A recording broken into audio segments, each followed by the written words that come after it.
Ассаламу алейкум. Эгерде сиздин денеңизде кандайдыр бир ооруксунуулар болуп жаткан болсо, буга көйгөй катары эмес, мүмкүнчүлүк катары караңыз.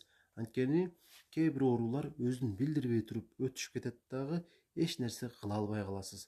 Ал эми ооруксунуулар болуп жаткан болсо, демек ден соолукка караш керек деген белги келди жана ошонун негизинде аракеттенишиңиз шарт.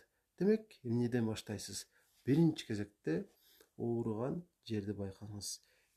Мисалы, ичиңиз ооруп жаткан болсо, киндиктен астыбы же үстүбү, оң жагыбы же сол жагыбы. Анан байкап көрүңүз. Мисалы, бир жума же андан көп убакытка чейин созула турган болсо, дароо эле терапевт врачка барганыңыз жакшы. Ал сизге кандайдыр бир диагнозду суроо жооптун негизинде коюп берет дагы, балким текшерүүлөрдөн өткөрүп, ошого ылайык өзүнүн дарылануу бир системасын түзүп берет. Эгерде шамалдаптыр же болбосо суук өтүптүр дегендей бир диагноз коюлса, эч убакта каныкпаңыз. Ар бир оорунун өзүнүн диагнозунун аталышы бар. Жана ошол аталышка жетмейинче токтобоңуз.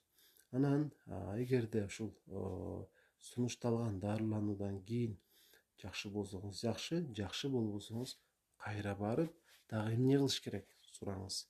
Ошондо буюрса ден соолугуңуз жакшы болот, өмүрүңүз дагы узун болот.